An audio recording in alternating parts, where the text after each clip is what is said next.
30 तालिबात, अस्सलामु अलैकुम वरहमतुल्लाहि वबरकातुहू। गुज़िश्ता लेक्चर में हमने अमाइंस की कीमियाई तामुला मुकम्मल किए। उसके बाद आपको रिटार्ड रिएक्शन का मैकेनिज़्म जो है वो समझाया गया। रिटार्ड रिएक्शन हम किसको बोलते हैं? एल्डिहाइड एंड कीटोन में very important for the examination, the conversion of we can say toluene into benzaldehyde by using chromium chloride. ठीक है, तो रिएक्शन भी आप बहुत अच्छी तरीके से करिए। ना आज हम बात करेंगे एक नई यूनिट, ठीक है, ऐसे यूनिट की हम बात करेंगे कि जिसका ताल्लुक हमारी रोज़मर्रा की ज़िंदगी से है। ना आप जानते हैं कि नबातात हों या हैवानात हों या हज़रत इंसान, हमें ज़िंदा रहने के लिए कौन सी शय की ज़रूरत होती है? यस, ऑक्सीजन की ज़रूरत है। देन और मिनरल्स, कार्बोहाइड्रेट्स, तवानाई सबसे ज़्यादा हम कहाँ से हासिल करते हैं? ग़िज़ा से। ग़िज़ा से। मुतवाज़न ग़िज़ा किसे कहते हैं? जिनमें तमाम मादनियात, कार्बोहाइड्रेट्स, विटामिन वगैरह मौजूद हैं। शाबाश, है ना। Now big source of energy is carbohydrate, ठीक है। देन प्रोटीन हमारी जिस्मानी नशोनुमा के लिए इंतहाई ज़रूरी है। हम जो जिंदा हैं, हमारे खलियात को हमारे तनफ़ुस के लिए, एनर्जी प्रोडक्शन के लिए इन the form of ATP, adenosine triphosphate की शक्ल में जो हमारा जिस्म तवानाई तैयार करता है, जो जिस्म के मुख्तलिफ अफ़आल की अंजाम दही के लिए ज़रूरी होती है, वो ऑक्सीजन को ज़रूरी है जो हम फ़िज़ा से जो है वो हासिल करते हैं। And that oxygen combine with what? Haemoglobin form oxy haemoglobin, और फिर वो हीमोग्लोबिन के ज़रिए, खून के ज़रिए जो वो मुख्तलिफ खलियात को पहुँचाई जाती है। ठीक है।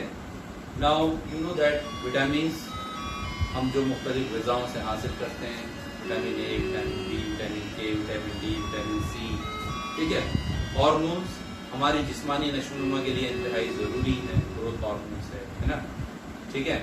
दैन फॉलिकल स्टिमुलेटिंग हार्मोन है, ल्यूटिनाइजिंग हार्मोन्स है, मेलानोसाइट स्टिमुलेटिंग हार्मोन्स है, बहुत सारे किस्म के हार्मोन्स हैं जो हमारे जिस्म के अंदर, हमारे जिस्म की मामूल के मुताबिक जिस्मानी और जहनी और जिनसी नशोनुमा के लिए ज़रूरी होते हैं, ठीक है।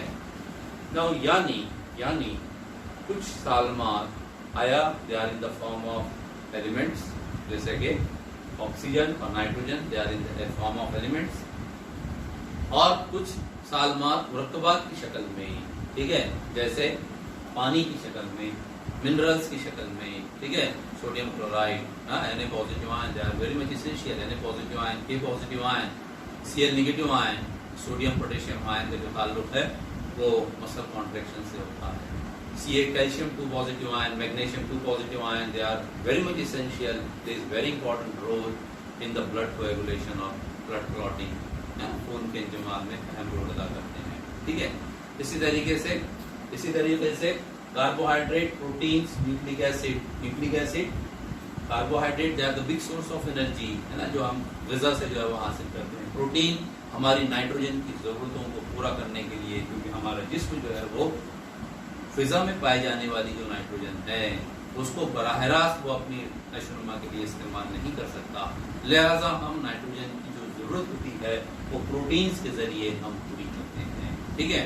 दैन न्यूक्लिक एसिड जीनियाती मादा है, it is the genetic material, ठीक है, जो एक नस्ल से दूसरी नस्ल में तब्दील होते हैं या मुंतकिल होते हैं, और जिसकी वजह से विरासती खुसूसियात जो है वो ट्रांसमिट होती है एक नस्ल से दूसरी नस्ल में।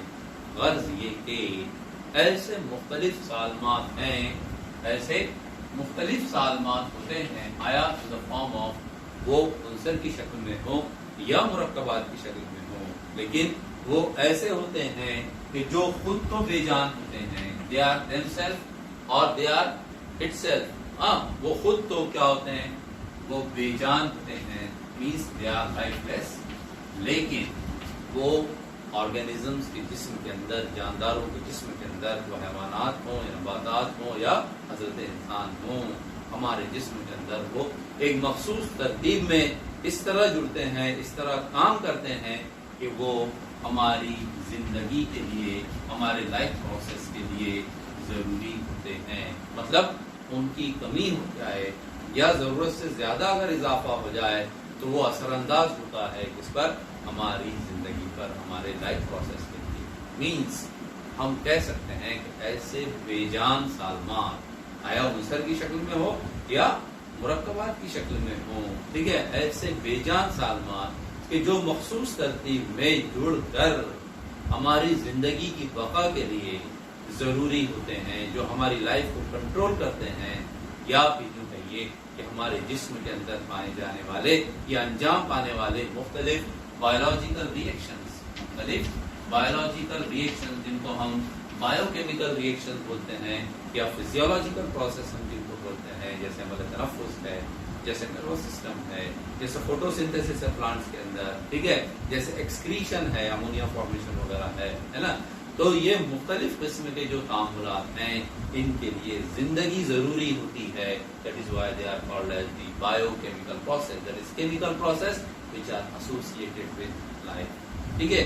तो हयाती कीमियाई तामुलात को कंट्रोल करने का जो काम करते हैं ऐसे बेजान सालमात, they are called as what, हयाती सालमात या बायोमॉलिक्यूल्स। समझिए बात, यानी बेसिकली एक लाइन में अगर हम बोलें तो इस यूनिट में बायोकेमिकल में हमको ऐसे सालमात के बारे में डिस्कशन करना है कि जिनका सीधा असर, जिनकी कमी या ज्यादती का सीधा असर जो है वो हमारे जिस्म पर या हमारी जिंदगी पर पड़ता है, ठीक है। ऐसे मुरक्कबात के बारे में हम बात करेंगे। नाउ इन तमाम में all these are very much important, जैसे ऑक्सीजन, नाइट्रोजन, वाटर, मिनरल्स, ठीक है। देन कार्बोहाइड्रेट, नशास्ता हम जिसको बोलते हैं उर्दू के अंदर, ठीक है, मादनियात, ये प्रोटीन्स, मिनरल्स मींस मादनियात, प्रोटीन्स मतलब लहमियात, ठीक है, न्यूक्लिक एसिड मरकजी तुरशे, डीएनए, आरएनए, विटामिन यानी हयातीन हम जिसको बोलते हैं उर्दू में, लिपिड तेल या चर्बी की शक्ल में पाए जाते हैं, ट्राइग्लिसराइड्स, देन हार्मोन्स यानी महरकात और फिर खामरे, ठीक है। ये मुख्तलिफ जो मुरक्कबात हैं, है ना, इन दोनों को अगर हम छोड़ दें ऑक्सीजन और नाइट्रोजन को, तो ये तमाम जो है वो क्या है, they are what, they are the compounds. तो ये ऐसे मुरक्कबात हैं, ऐसे सालमात हैं जो हमारी जिंदगी के लिए अहमियत का हामिल हैं, अहमियत के हामिल हैं, और हमारी जिंदगी के लिए इनकी मुनासिब मिकदार हमारे जिस्म के अंदर कैसी है, जरूरी होती है, ठीक है। और ये सालमात जो है they are called as biomolecules. Now इस यूनिट में हम बात करेंगे कार्बोहाइड्रेट की, हम बात करेंगे प्रोटीन्स की, और हम बात करेंगे न्यूक्लिक एसिड, ठीक है। ये सारी चीजों की तफसीलात तो हम इस पर्टिकुलर यूनिट में नहीं बयान कर सकते, तो हम जो यूनिट है हमारा, इसमें जो सिलेबस के लिहाज से उसमें हमको डिस्कशन करना है क्या के बारे में, कार्बोहाइड्रेट के बारे में हमको डिस्कशन करना है, प्रोटीन्स के बारे में, और हमको डिस्कशन करना है nucleic acid, that is deoxyribonucleic acid and ribonucleic acid, that is RNA. DNA पहले डीऑक्सीराइबो मींस डीएनए, और यहाँ पर आरएनए, ठीक है। Now what are carbohydrates? Now the question is, what are carbohydrates? Carbohydrate, yes, Urdu में क्या कहते हैं इनको, कार्बोहाइड्रेट्स और कार्बोहाइड्रेट, है इसको हम बोलते हैं उर्दू में नशास्ता। Now कार्बोहाइड्रेट्स को ज़माने कदीम में, in the earlier era, the carbohydrates were called as the hydrates of carbon. Hydrates of carbon. इब्तिदाई दौर में साइंसदानों का ये ख्याल था, उनका ये मानना था कि कार्बोहाइड्रेट दरअसल they are what, they are the hydrates of carbon, ठीक है। Having the formula CH2O by Y, तो ध्यान दीजिए, ये यूनिट टेक्निकल से ज्यादा डिस्क्रिप्टिव है। अभी तक हमने जितने यूनिट पढ़े हैं, है ना, उसमें हमने मसावाते, ठीक है, फॉर्मूले मसावाते, यहाँ पर डिस्क्रिप्टिव पोर्शन जो है वो ज्यादा है। इक्वेशंस भी हैं, फॉर्मूले भी हैं, स्ट्रक्चर्स भी हैं, स्ट्रक्चर फॉर्मूले भी हैं, लेकिन यहाँ डिस्क्रिप्टिव है, तो हमको थोड़ा सा ध्यान देना है हमको इधर। तो क्या कहा गया, क्या कहलाते थे कार्बोहाइड्रेट इब्तिदाई दौर में, they were called as the hydrates of carbon, ठीक है। हाइड्रेट्स ऑफ कार्बन इन मुरक्कबात को क्यों कहा गया? इसलिए कहा गया कि जब साइंटिस्ट लोगों ने या साइंसदानों ने ये मुशाहिदा किया कि ऐसे उन मुरक्कबात में जिन्हें हाइड्रेट्स ऑफ कार्बन कहा गया, तो उनमें हाइड्रोजन और ऑक्सीजन का जो रेशो है वो पाया गया था वैसा ही या उतना ही जितना पानी में पाया जाता है, पानी के साल में। मतलब ना in water molecule the hydrogen, 2 hydrogen atom combined with 1 hydrogen atom means the ratio of hydrogen and oxygen is what 2:1। 2 hydrogen के जौहर ऑक्सीजन के एक जौहर के साथ कंबाइन हो रहा है, मींस रेशो क्या हो गया हाइड्रोजन ऑक्सीजन का 2:1। तो ऐसा ही रेशो कार्बोहाइड्रेट में पाया जाता था इब्तदाई दौर में जितने कार्बोहाइड्रेट थे बराबर है उनमें क्या H2O में जितना पाया जाता था हाइड्रोजन और ऑक्सीजन का रेशो, उतना ही रेशो वहां पर भी पाया जाता है, यानी कार्बोहाइड्रेट। इस मुनासिबत से उस वक्त कहा गया कार्बोहाइड्रेट को क्या हाइड्रेट्स ऑफ कार्बन। लेकिन वक्त गुजरता गया और साइंसी तहकीकात से ये पता चला कि तमाम कार्बोहाइड्रेट में हाइड्रोजन और ऑक्सीजन का रेशो 2:1 नहीं होता है। मींस ये कि कार्बोहाइड्रेट में वाटर मॉलिक्यूल नहीं होते हैं। Water is not H2O, they are not in the form of H2O likewise, बराबर है। मींस क्या हुआ कि जो रेशो है हाइड्रोजन और ऑक्सीजन का, it is not necessary that सब कार्बोहाइड्रेट में वो उतना ही होगा, ठीक है। यानी कुछ कार्बोहाइड्रेट आगे वक्त गुजरने के साथ साथ ऐसे भी आए जिनमें हाइड्रोजन और ऑक्सीजन का ये रेशो नहीं रहा। नीज ये कि कुछ मुरक्कबात ऐसे दरियाफ्त हुए कि जिनमें हाइड्रोजन और ऑक्सीजन के रेशो उतना ही था जितना पानी के अंदर होता है, लेकिन उनमें कार्बोहाइड्रेट वाली खुसूसियात नहीं। मिसाल के तौर पर फॉर्मल्डिहाइड, मिसाल के तौर पर एसिटिक एसिड।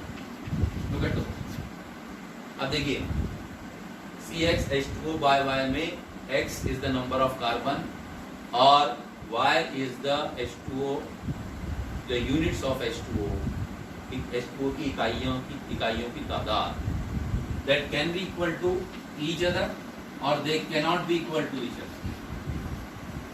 मतलब जितने X की वैल्यू उतनी Y की वैल्यू रहेगी। जैसे मिसाल के तौर पर हो सकती है या नहीं भी हो सकती है। X क्या है, फिर एक बार X किसको जाहिर कर रहा है यहाँ, कार्बन की तादाद को एक साल में के अंदर, और Y किसको जाहिर कर रहा है, H2O यूनिट को जाहिर कर रहा है। जैसे मिसाल के तौर पर अब फॉर्मल्डिहाइड है, हमने एल्डिहाइड चैप्टर पढ़ लिया हुआ है। अब इसमें देखिए अगर मैं इस मुरक्कब को इस शक्ल में ढालूं ये इस पे क्या हो जाएगा, फिर C1 हम लिखते नहीं है, पोशीदा है, मतलब है ब्रैकेट में H2O means X is equal to 1 and Y is equal to also 1। X बराबर 1 हो गया और Y बराबर भी 1 हो गया, तो X is equal to Y हो गया कि नहीं हो गया यहाँ, हो गया, ठीक है। नाउ आइए, तो ये जो फॉर्मल्डिहाइड है, इस फॉर्मल्डिहाइड में हाइड्रोजन और ऑक्सीजन का रेशो कितना है, उतना ही है जितना पानी में पाया जाता है, लेकिन ये मुरक्कब कार्बोहाइड्रेट नहीं है। बात समझ में आ रही? ऐसे ही एसिटिक एसिड, ठीक है, कैसा लिखेंगे हम इसको, C2 X is equal to 2 हो गया, X बराबर 2 हो गया यहाँ पर, और H2O/2, 2 oxygen 2 oxygen 4 hydrogen, means again X is equal to 2, Y is equal to 2, means X is equal to Y। लेकिन ये हम जानते हैं कि ये कार्बोक्सिलिक एसिड है, इसका नाम acetic acid, this is not carbohydrate. मतलब क्या हुआ कि कुछ मुरक्कबात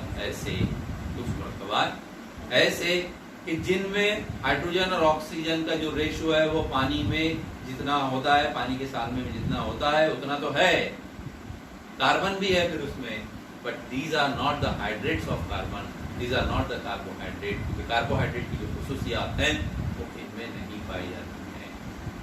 समझ आई बात, ठीक है। इसलिए मजीद ये कि कुछ मुरक्कबात ऐसे हैं कि जिनमें ये रेशो नहीं पाया जाता है, लेकिन फिर भी उनमें कार्बोहाइड्रेट की खुसूसियात पाई जाती हैं।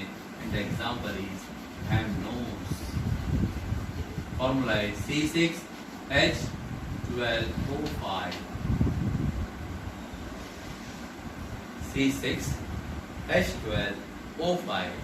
देखिए अब हाउ मेनी हाइड्रोजन 12 हाइड्रोजन है। इस मुनासिबत से ऑक्सीजन कितना होना चाहिए 6 होना चाहिए। इन दो निस्बत 1 रेशो के लिए हाइड्रोजन और ऑक्सीजन का रेशो इतना है, उसके लिए हमको ऑक्सीजन कितने दरकार होंगे 6, लेकिन है क्या 6 नहीं, कितने हैं 5 है। तो फिर क्या इस मुरक्कब में एमनोज के अंदर कार्बन है, हाइड्रोजन भी है, ऑक्सीजन भी है, लेकिन क्या वो रेशो है हाइड्रोजन ऑक्सीजन का जो हाइड्रेट्स ऑफ कार्बन में है नहीं। समझिए ना बात। लेकिन ये मुरक्कब कार्बोहाइड्रेट है, इसके अंदर कार्बोहाइड्रेट की सिफात खुसूसियात पाई जाती हैं, हालांकि रेशो उतना नहीं है। तो फिर क्या हुआ, मतलब द हाइड्रेट्स ऑफ कार्बन जो कहा गया कार्बोहाइड्रेट को इब्तिदाई दौर में, ये कंसेप्ट कैसा हुआ, ऐसा हुआ गलत हुआ, बराबर है। इसलिए फिर टर्म कार्बोहाइड्रेट तो बाकी रही, यानी जो कार्बोहाइड्रेट इस्तेलाह है वो बाकी रही, लेकिन उसकी जो तारीफ है वो मॉडिफाई की गई और कहा गया कि ऐसे नामियाती मुरक्कबात, ऐसे नामियाती मुरक्कबात जिनकी आपाशीदी करने पर पॉलीहाइड्रोक्सी एल्डिहाइड या पॉलीहाइड्रोक्सी कीटोन हासिल होते हैं, ऐसे मुरक्कबात कार्बोहाइड्रेट कहलाते हैं। क्या कहा गया, ऐसे मुरक्कबात जिनकी आपाशीदी करने पर क्या होगा, पॉलीहाइड्रोक्सी एल्डिहाइड या पॉलीहाइड्रोक्सी कीटोन, पॉलीहाइड्रोक्सी एल्डिहाइड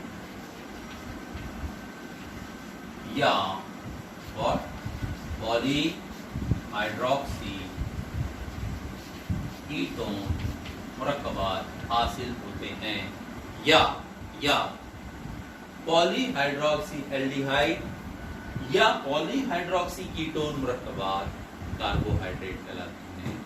यानी एक तो शर्त यह है कि जिनकी आपाशीदी करने पर यह हासिल हो, या फिर बजाते खुद ऐसे मुरक्कबात जिनमें कई OH ग्रुप, पॉली मीन्स कसीर, हाइड्रोक्सी मीन्स OH ग्रुप, तो कई OH ग्रुप जिनके अंदर हो, means the presence of OH group along with what, the aldehydic functional group और या कीटोनिक फंक्शनल ग्रुप अगर मौजूद हैं, फिर उनमें रेशो हाइड्रोजन और ऑक्सीजन का 2:1 हो या ना हो, ऐसे मुरक्कबात they are called as what, carbohydrate.